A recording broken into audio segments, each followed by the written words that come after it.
and smile, 'cause it's been a while. It's been like a whole day since I stopped so you could hold me. But this child awaits, strong in the faith.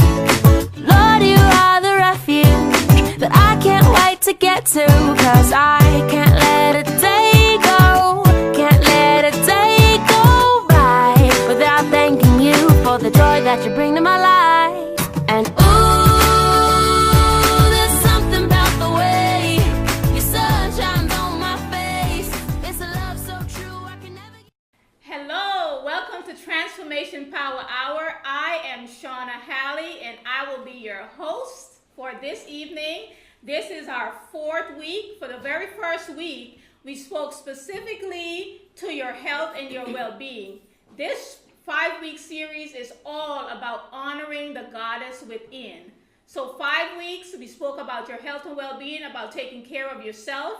The second week, we talk about spirituality, women in the ministry, how important it is for you as goddesses to step into the life that your purpose-driven life, the life that was created for you. The third week, we spoke specifically to the relationship with yourself. You are amazing. You are wonderful. You are a beautiful goddess. And we are asking you always, in all ways, to step into that life, to live a fuller, freer, expanded life of power, of creativity, of love. This week, we'll be talking to some very, very exceptional women about our vocation, about living and loving the life of your vocation. So to begin, let's go ahead and just take a moment to breathe in, to go within to your source of all resources. Take a deep breath and release. And at this moment, release her, let her be. Honor her, love her, nurture her, please. Give her time, give her care, give her space to be clear. Love her and release her so she's free to be.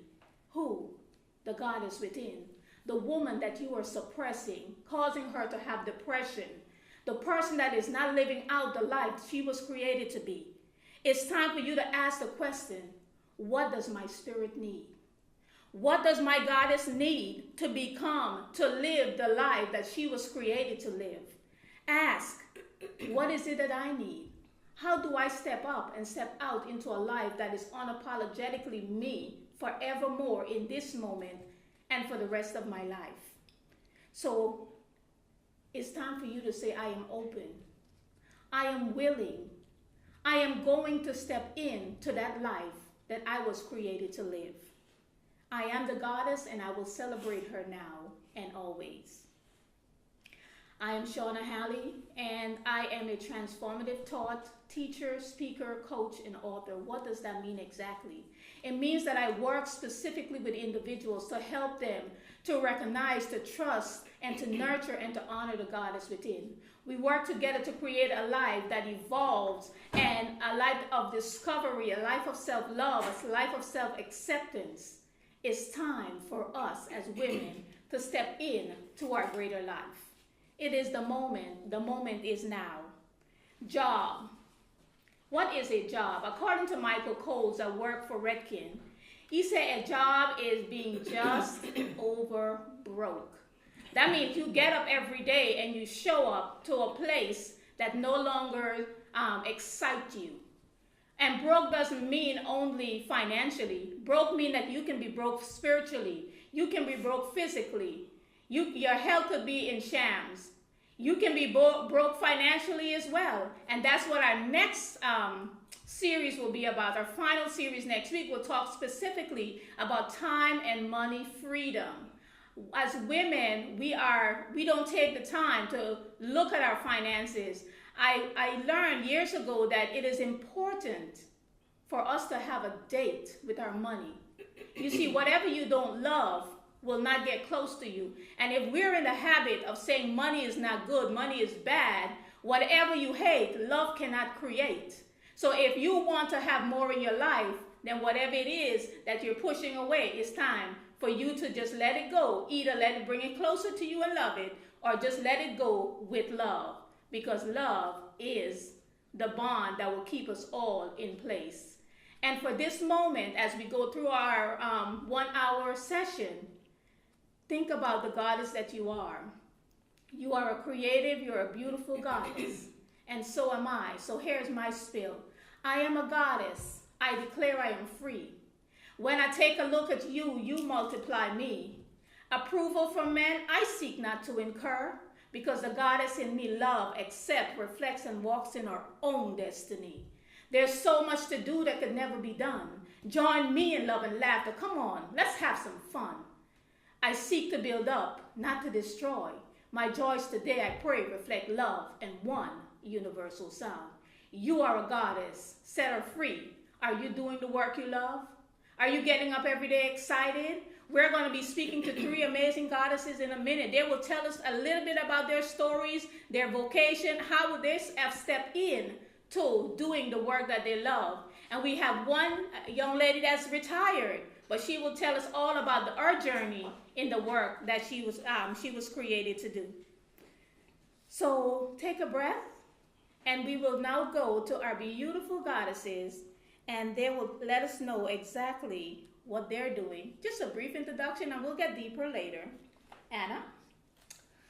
Hi, I am Anna, and I am an artist and a photographer. And what I do is I create custom photographic art for women who need a boost of confidence to empower them and make them feel beautiful and powerful. So it's important for any woman on any stage of her life. And I find beauty in everything and everyone, and I want to bring it out through my lens for everyone to see, including you. Because so many people don't even know how beautiful they are and how unique, and so it's very important to for anyone to be able to release their personality and unique gift that everyone has, and to show it from a beautiful angle. Thank you, Anna. Charnora? Hi, I'm Charnora Reid, and I'm a dental hygienist. I work at Virginia Family Dentistry in Colonial Heights. I've been a hygienist for 23 years. I absolutely love it. And being a hygienist, I've been wanting to do more, so I started writing children's books. I have 3 poetry books and 2 picture books. Awesome. All right, Miss Ellen. Hi, my name is Ellen Shaw, and I'm the retired person on this stage. I guess early on, my plan was to become a child psychologist, but that didn't happen, and I sort of, I guess, fell into some positions, and it turned out that I feel, in all honesty, that I've been able to touch more families because of the work that I've done. I started out in corrections back when they first integrated the schools that they had in the state for children who were adjudicated delinquents. And so when they integrated the Bon Air School, they needed a counselor who was of, let's say, a darker hue. And so I became a counselor and a supervisor there. And I also worked at Oasis House, which is a crisis shelter for children who've run away from home. And that was, I worked primarily as a volunteer coordinator, but I had the opportunity to interact with the youngsters there.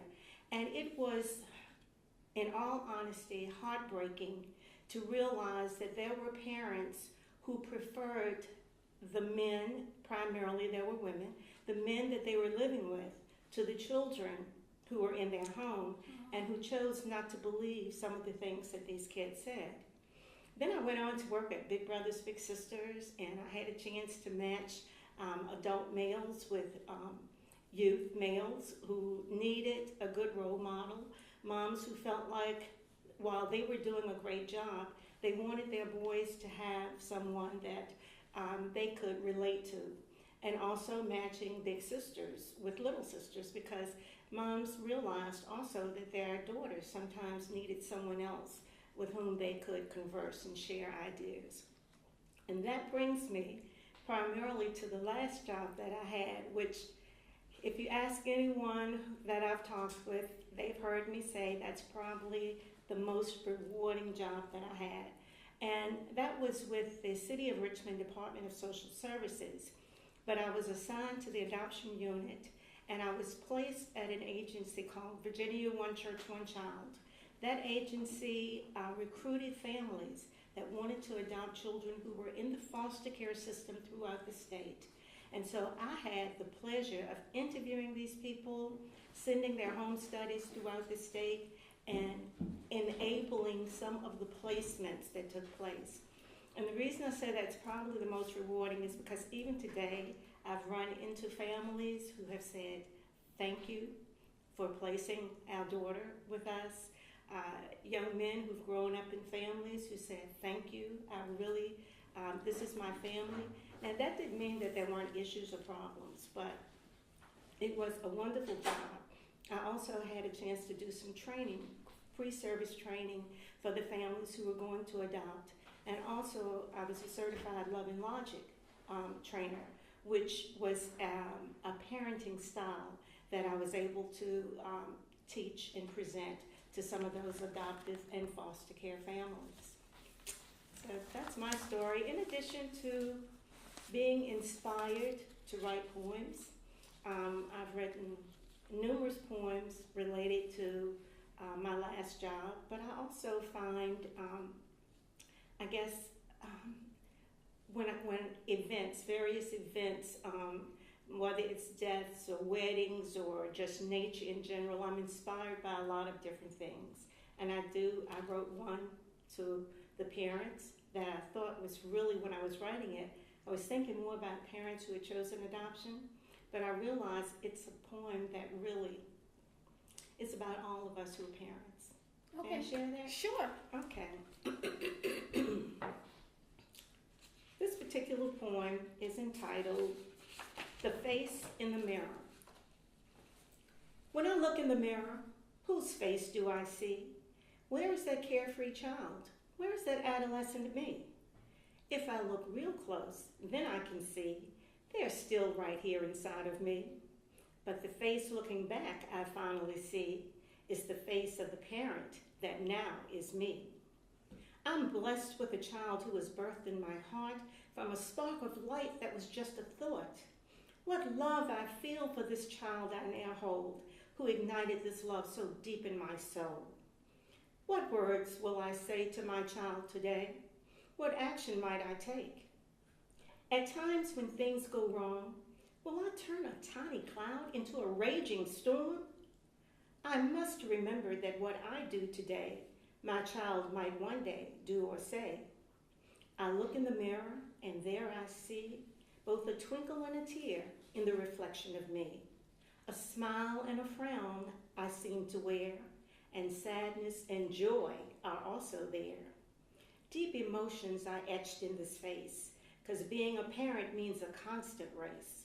It's a lifelong adventure like none other, and there's always something else to discover. So tomorrow, when once again I look, the face of a parent is what I'll see, and that face filled with pride will be the face of me. Woo! That is beautiful. Thank you so much for sharing.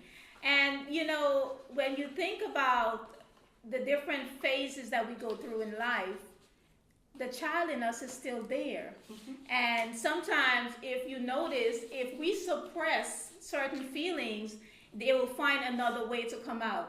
For those of us who are parents, we know that when our child comes to us looking for our attention, if we don't give it to them at the moment or even acknowledge that they're there, they will go off and they will find another way to get our attention. Absolutely. And it's interesting that sometimes even within the child within us, some wounds have not been healed. Mm-hmm. And we don't take the time to heal the wound, and we suppress it, and we become depressed, and we find ways to release that pain. But at the end of the day, if we don't acknowledge that child and let that child know we're grown and we're okay now, then we will be going through, it will be a cycle of pain and hurt and never really getting to the level of life or the level of awareness and love for ourselves that we want to get to. And I believe the first way for us to even, I know we're talking about our vocation, but the first way for us to embrace our life is to love who we are.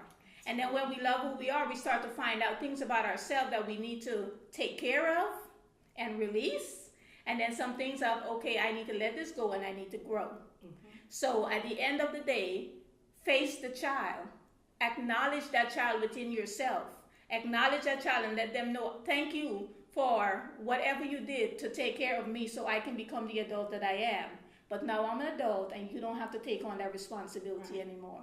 And it sounds crazy, but if you look at our behavior, it's not crazy. So, ladies, why do you think it's such a challenge?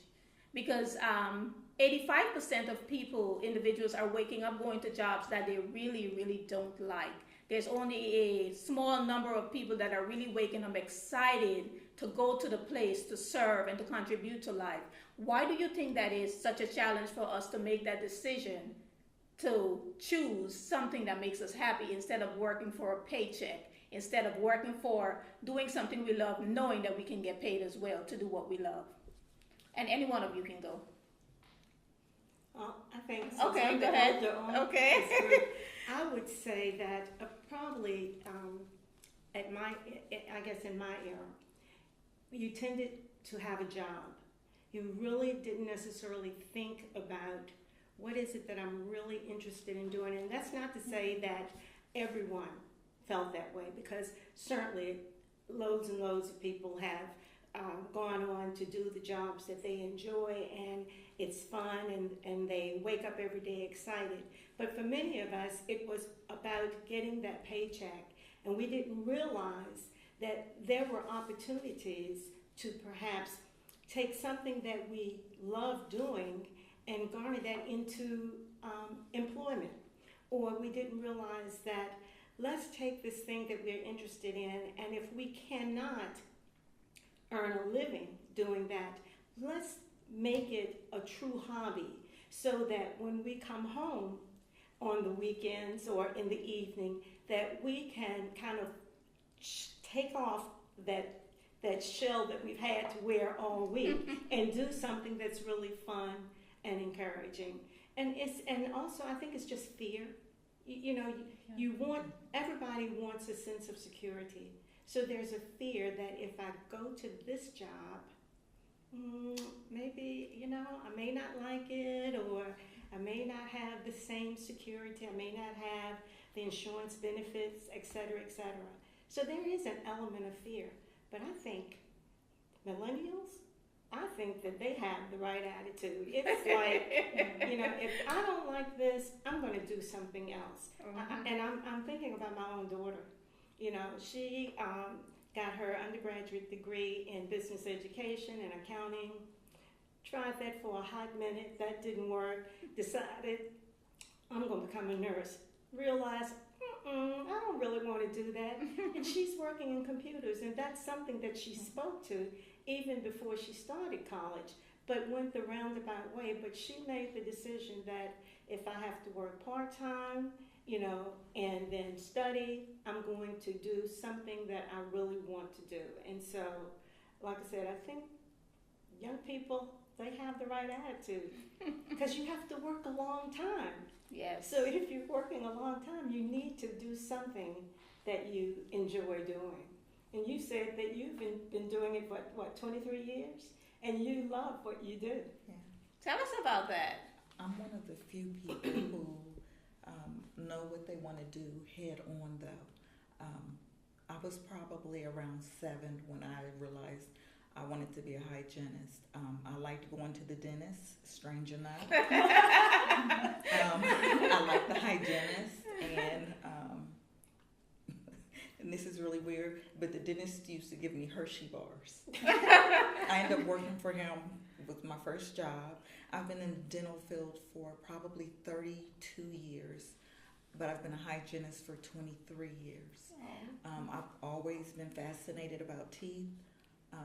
People always thought I would be a dentist.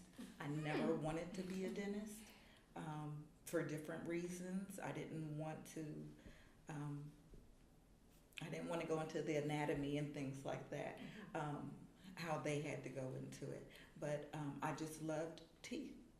Okay. And been doing it for a long time, and there's not a day that goes by that I don't want to do it. Now I'll say this, I've not always enjoyed where I've worked, but I've enjoyed what I've been doing for many years.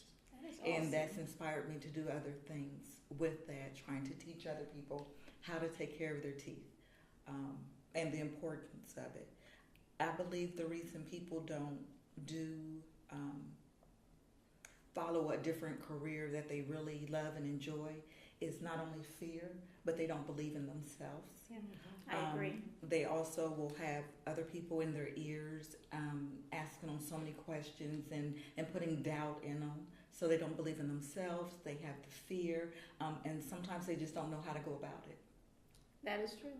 And sometimes what I've learned, I'm learning through my coaching process, my coaching practice is some people can't see beyond where they are.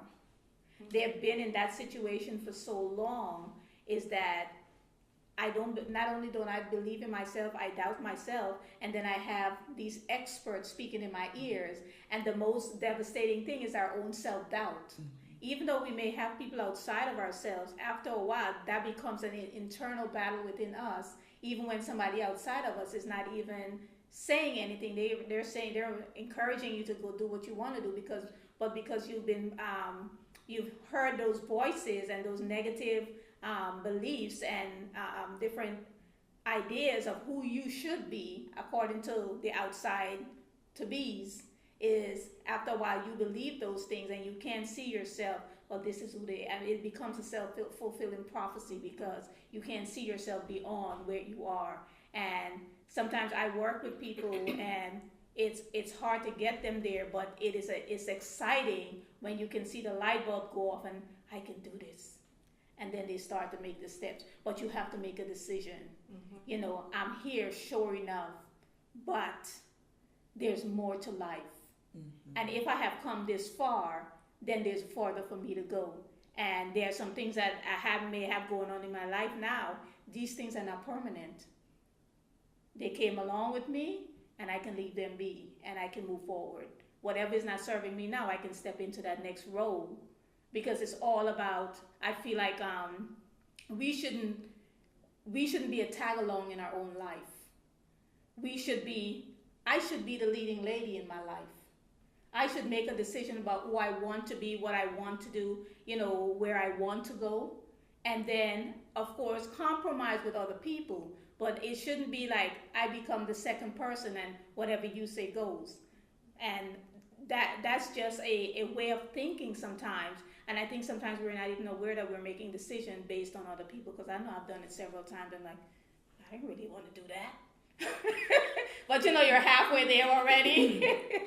Anna, what do you actually have a lot of this stuff in my life. That's how I came to what I am now. I do art and photography as a business and full time. Okay. But it was so hard because my family didn't believe in me, except for my grandfather who loved it. He always told me that I'm an artist, and I always knew it. Like since I started holding pencil in my fingers, my arm. But my grandmother and others like, are you crazy, artist, starving artist? You will walk on the street with this easel, all dirty, and like they have some weirdest vision, like right. Old-fashioned vision. Many people still have it. I'm surprised. Like even this day. I meet people, some people who think that, and so as a result, also I loved art. I drew all the time, and I knew I want to go to art school, but I didn't because I was persuaded by my family and friends, and I didn't have many creatives around, so. That job is not about pleasure, it's about money. And so you need to find job that brings money, and it's all about hard work and money. And it was wrong, and life gave me a lesson that I learned much later. So I went, instead of art school, I went to teachers university, and I became a speech pathologist for Russian language. I'm Russian originally. So it was valuable job that was paid very well. I didn't love it, but it was okay. I can't say I hate it, but I worked as a private tutor, and then it happened that we moved to America. I didn't plan it, it just happened pretty fast. And I found out that with my valuable job that I choose for money, I couldn't make any money here because it's different language, different school system, and just, I was working with Russian sounds, it's completely different. So here I went to college and I graduated with fine art degree and graphic design degree, and then I took a lot of photography classes, so I do photography and art. I absolutely love it. I'm so passionate about it, and I can create, I love creating something beautiful, like for everyone. It's something unique because everyone has some gift, and I want to show it, I want to take it out, because like you said, not everyone knows what they are and what they want and what they have inside of them, what is gift and beauty. Yeah. So this is very inspiring. And I just to add to what you were saying, I was watching YouTube one day, and there was an artist that was painting a woman, and he asked her to describe herself so he can paint. He was behind the easel, she was sitting there, and then he asked friends of hers to come in and describe what they saw. And the picture that she offered to him versus the picture that her friends offered was totally different. She saw herself as ugly, and I mean just everything negative. And our friends came in and they saw her as a beautiful person. And when you saw the picture side to side from what the friend said to what she said, it was you could not recognize those two, that it was the same person, so to speak. So it's interesting that sometimes there's beauty, not sometimes, there's always beauty within us, but we have so many layers sometimes that it takes a minute. But at the end of the day, how willing are you? Are you willing to continue to live and settle for a life, or are you willing to unpack some of those thoughts, some of those behaviors, some of the blame, the shame, whatever's been put on you as a child? All of us have been through things to different levels, but it doesn't mean that we have to continue to carry it with us. And at what point do you say, I want more for my life? What else can I do? I know at one time I was working at the job. I love education, I really do. And I was working, I was teaching, I was on fire about what I was doing. I was getting up early, preparing. I was doing my studies, my research. Class was on, attendance was great. But it got to a point where I was just overwhelmed. I was exhausted. I needed change because I had, sometimes you feel like there's a ceiling. I have done all I could do in this position, and there's nothing else for me to do because I've tried this and I've tried that. And there was nowhere else for me to go. And I started to get really depressed. And I would not look forward to going to work anymore. Before I would get there early and prepare. I'm excited for my students to come in and what we're going to share today. And it was like drudgery. To the point where I started taking days off because I did not want to be in that environment. It seemed like as soon as I walked in the door, I would start to feel like Eeyore, and I had to ask myself, if I can't grow, I have to go. And I don't, insurance wasn't going to work for me. I had insurance. My pay was pretty good. But if I stayed there, I was going to use up that insurance going to the doctor because I was getting sick. Mm-hmm. Not only mentally, but physically. So sometimes we are holding on to things for one reason, not seeing the effects that it's having on us in another way. And there are so many opportunities. I believe there are so many opportunities out there, but you have to decide what you want to do. You have to get in tune with you and decide what is it that you want to do, and then move forward with that. Absolutely. Okay. So in making decisions, I would like for you to make a decision. What decision are you going to make about your life today? What are you going to do? What are you willing to accept and love about you? And for the rest of your life, know that no matter where you're going, what you're doing is all right. As long as you're excited and you're happy, and I'm not talking about 24/7, but you should be excited at least 80% of the time. Stuff will happen in our lives, but how do you focus on are you focused on what you don't have or what you do have? Are you focused on the past, the present, or the future? We plan for the future, but we live in the now. Where are you? Where is your mind? Where's your state of mind, your mindset when it comes to taking care of you and making a decision for the life you would love to live? And I'm going to read this poem. It's called My Mind's Made Up, because there's power in decision.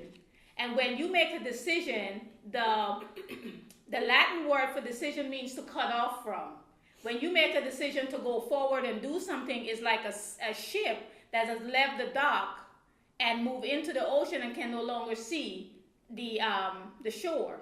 So when you make a decision, are you continuing to look back, or are you looking forward to the life that you're creating? Because if you keep looking back, you will always, you won't go back, but you will crash, because something else is coming ahead of you, and we have to learn how to maneuver in life. And this one is called My Mind's Made Up.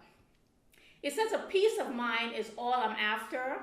Where is it found except for within? My mind's made up. I feel the stench that sometimes reflected in the history of guilt. Guilt of what? Guilt to fit in. Guilt to stand in the shadows. The guilt of radical change in light of this new adventure. My wings are strong. My feet are firmly planted. I am open to the cosmic energy. I will now step in to God's glory. So make up your mind about what you want to do. And if you're not sure, get a sheet of paper, put a line down the middle. This is what I want. This is what I don't want. And if you're not sure what you want, I promise you'll know exactly what you don't want. And then just put it on the opposite side, what you do want. Because all of us know what doesn't make us happy, doesn't it? I may not know what I want, but I sure do know what I don't want. So, Anna, would you share a little bit about your photography? Show us some of your work, please. Yes, I brought a few samples.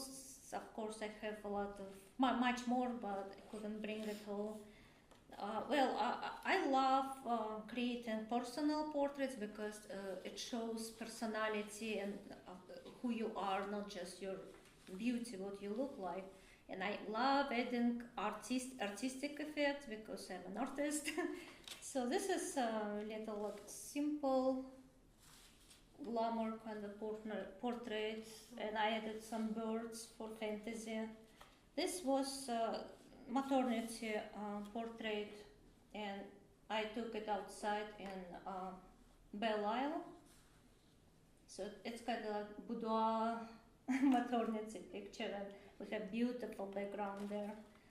This I also create fine art photography, which I'm passionate the most, because this is creating your special fantasy. So I have big sample of it here. So this is created by compositing, and the model shot on usually in a white background, and then I use different photographs for background. This was taken in lighthouse inside, and I created a dress for her made of butterflies. So it's a lot of work, but it's also about transformation. So butterflies and birds, I use these aspects for creating concepts of freedom and transformation. And here are some smaller, but it's also fine art examples. So here I created, it was a park, I created forest and added some fog, I added dress. This is about freedom and empowerment. So again, made of with different photographs taken different times, and then I tweak it in Photoshop, like lighting, contrast, and everything. So basically, it's all about concept or your special fantasy. It's about butterfly again. Awesome. Thank you so much, Charnora. You are an author in addition to a dental hygienist. So tell us about the work that you're doing with your children's book. I have 3 poetry books, and I'll show you the covers of them. We have Seriously Silly, Smiles and Laughter, and then Something to Giggle About. And each one of these books have something dental related in it. I thought I had a buried talent, and so I was dreading a previous place of employment when I started writing poetry and came up with these books. And this is what we all need in our lives. Something to giggle about, something to laugh about, something just seriously silly. And then things expanded as God had things come to me while I was sleeping. I not only write just about dentistry, I write about just everything, everyday things that children go through, or since I'm a big kid, just things that remind you about being a child. So I also created a picture book. This was my first picture book, I See You and You See Me. And this book kind of implements me and my mother. My mother is no longer with us, but she's always with me, and this book reminds me of us. And then I have a second picture book, Play at Your Own Risk. And I love this book. It has questions at the end, and the picture is kind of like, oh goodness, what happened to these children? And if you want to know, get this book. And this book also, I have it in a board book, and you can order my books by going online at www.charnora, CHARNORA,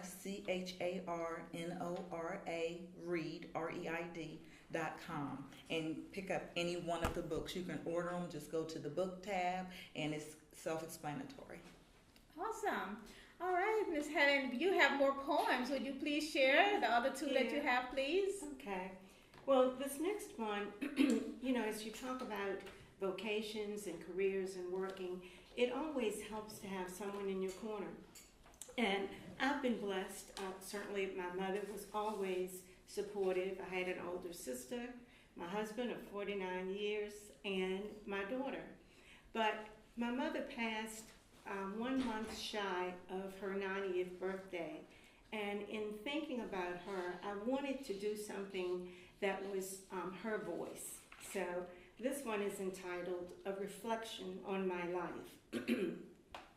I am an African American woman, but I have lived long enough to have been a colored girl, a Negro, and a black woman. But I am an African American woman because I have the blood of royalty in my veins and the strength of a people who have survived in this land.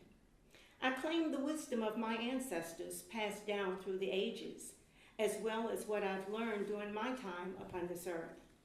Many things these eyes have seen, changes too numerous to name. My roles have been many in my lifetime: a daughter and a sister, a wife and a mother, a friend and perhaps a foe, to name a few. I survived the worst of times and have known joys beyond compare.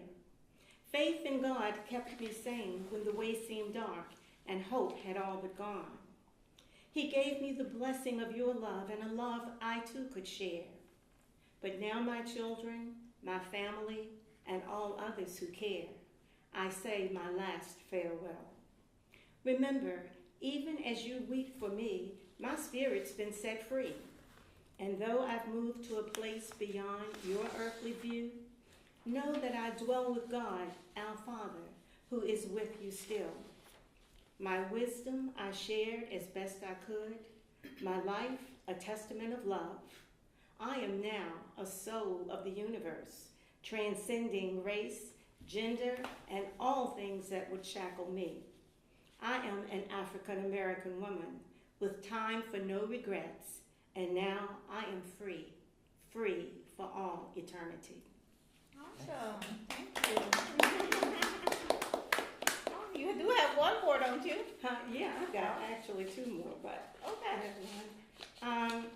Again, I told you how, I guess, important my work was with One Church, One Child. And we had children, children throughout the state of Virginia are waiting for her families, especially older children, not just in Virginia, but throughout the USA. So there's a need for adoptive families. And in thinking about the children, I was just so touched, realizing that they had different stories, came from different places. But I thought of this poem that I felt was a representation of many different children, not just one child. And this one is entitled, Ain't Got Nobody. Ain't got no mama, ain't got no daddy, ain't got nobody to care about me. Don't matter what I do and don't matter what I say, 'cause don't nobody care about me. Mama got her boyfriends and dad is back in jail. Ain't got nobody who cares about me. Sometimes I eat and sometimes I don't. Sometimes I sleep and sometimes I don't, 'cause don't nobody care about me. I've been pushed, pinched, and knocked about, spit on, burned, and sometimes worse. Been called all kinds of ugly names and seen things I know ain't right. Get teased 'cause my clothes is dirty and my hair ain't been combed. Don't like school no way, and nobody cares if I go. You think it ought to matter to me if I hurt somebody else? Why? Don't nobody care about me. Yeah, I'd like to be somebody's child and have a home, bed, nice clothes, and food to eat. But I'm scared to think about all that stuff. 'Cause who wants a child like me? A child whose parents don't even care. I think I must be a real bad person, even if I don't feel like it inside. All I know is, don't nobody care about me. Did I hear you say you want me? You want me to be your child? Not be scared all the time, not have to duck and hide? You say you love me now, always and forever. But how I know you mean what you say? How I know you ain't just lying? 'Cause I ain't never had nobody to care about me. You just gonna have to show me, and I ain't gonna make it easy. But I really do want somebody to care about me. Oh, wow. That was really, really good. And I imagine even as adults, sometimes we feel that way. That's true. So, could you imagine a child not even feeling connected to anyone, not even feeling the safety of having food and their basic needs being met? Wow. Because sometimes I was going to say, it doesn't mean that families don't go through struggles and strifes, and there are adults who've grown up in families where food was limited and all, but what they did have was family, and they had love. And you can get through anything if you're feeling the security and knowing that when you go to bed the next morning, family's going to still be there. And many of these children, just like you said, didn't have that. And it does carry through to adulthood. Like you were saying before, some of that stuff that we bring with us from childhood into adulthood impacts how we relate to others, how we feel about ourselves. So family, and whether it's family through blood or family that you create, that's important to have that support. And sometimes people may not have blood family, but you may have strangers that becomes your family. That's right. Because there are people, I believe in a good world, and I believe that there are people out there that will truly love you and care for you just as you are, and support you to get to whatever that next level is for you. In spite of what others may say about you, there will be always someone who sees you as you are, which is a beautiful human being. So thank you for sharing. It's time for my hourglass. Okay, so what does this mean? Your time is ticking. Time is a valuable asset. Some people spend time and some people invest time. What do you do with what are you going to do with your time? What are you doing with your time? When we think about an investment, we think about we're expecting to get something in return for it. What are you investing your days in? Are you investing in a career that is giving you some happiness, that is not only giving you finances to take care of your needs, but is also making you happy mentally, physically, emotionally, and financially?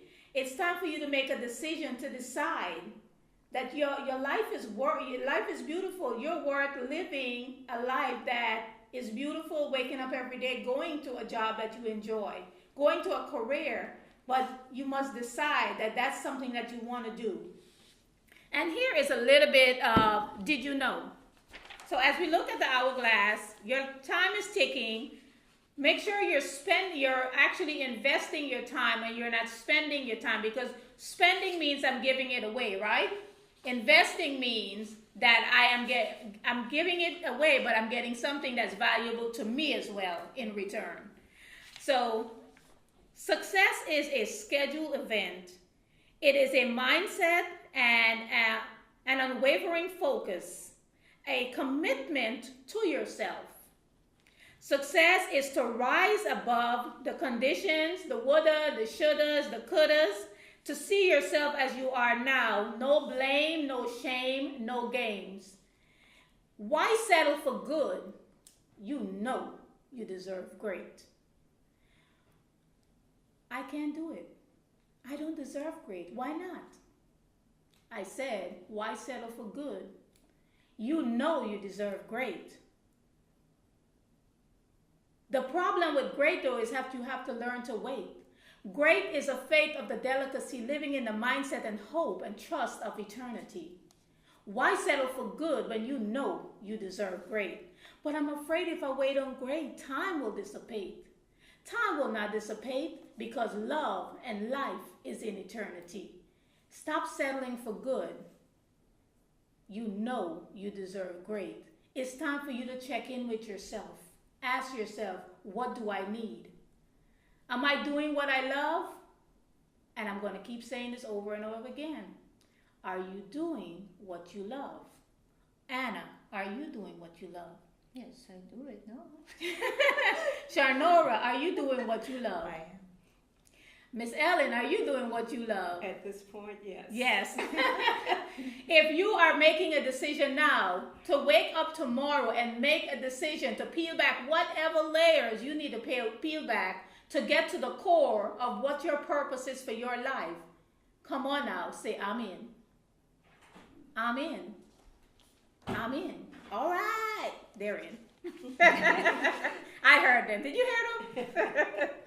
All right, so let's take a few minutes just to wrap up. What are your final words when it comes to speaking to our audience about what's important when it comes to making sure that you choose a career that you love? Well, unless you want to live in prison, and a lot of people actually do this to themselves and choose a job for money or for other different reasons, but they don't love it, and sometimes and often they hate it. But what kind of life is it? What quality of life do they have? And it's just scary, and I was there, I know what it feels like. So this is super important to know, to figure out what you want first, because a lot of people don't even know what it is. What is your passion? What is your gift and purpose, and at least what is your passion, what you really want, and if you do something you love, the result will be much better than, like, even if you put a lot of time and you hard work on something you don't enjoy, you hate it, the result always will be worse than if you do something that comes from your heart. And one little advice from an artist: be mindful what you surround yourself with. So what is on your walls in the house? what kind of art, portraits, decorations, design, because it's very important, and it can bring you positive emotions and something you look like, and oh, this is beautiful, especially if it's your portrait, and it empowers you, and this is me, I can do it. Or if it's something sad and some bad memories, and so again, it evokes wrong thoughts and as a result, wrong emotions. So this is very important. Thank you. Shawna, what are your last words for our audience? Just do what makes you happy. Try to make a difference. Don't despise small beginnings.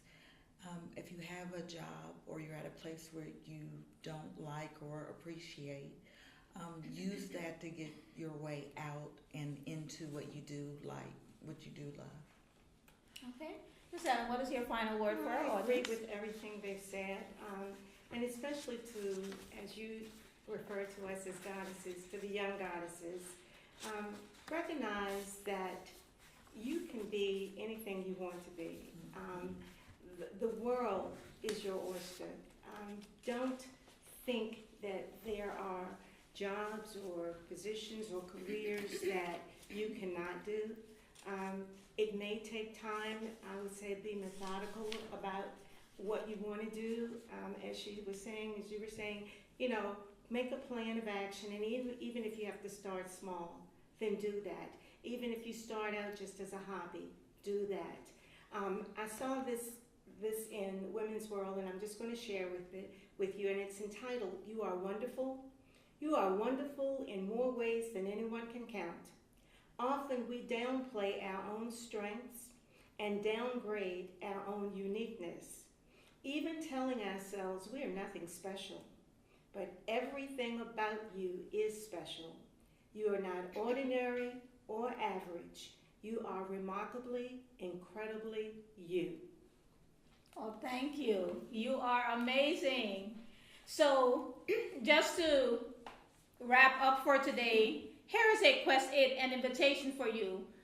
You can connect with me on Facebook at prismoftransformation.com or www.prismoftransformation.com if you have any questions or you would like to share a comment. So here is a few questions for you. Just I like to give homework. Y'all know I'm an educator, right? It says, what was your number one takeaway from this show tonight? How has the information shared changed your perspective? Information to contemplation and taking action is very important. Knowledge without action is a daydream, I heard. I think so, yeah. Knowledge without action is just a daydream. So it's time for you to take action. Don't stop taking information in and not doing anything with it. If you want your life to change, you must take some action. God cannot drive a parked car. He cannot direct a parked car. So take the information in, get up. Like Einstein said, if you have a problem, if you're sitting down, you must get up to get the solution, because the mind that created the problem is a different mind that will see the solution. So whatever position you're in, it's time for you to get up and do something so you can have a different results. And then what burning questions would you like answered? So connect with me, www.prismoftransformation.com. I have a couple of books coming out the rest of this year, and I'm looking forward to our show next week. Next week. I'm looking forward to our show next week. We'll be talking about time and money freedom. We'll be talking to two experts in the financial industry, and they will share a whole lot about how you can, as women, how do you get in touch with your finances? How do you manage and invest so you can have a financially successful life? And what the final thing I would like to say about vocation is, if you are at the job and you're not happy with it, I'm not saying quit. What I'm saying is, you have a 9 to 5, you show up for that.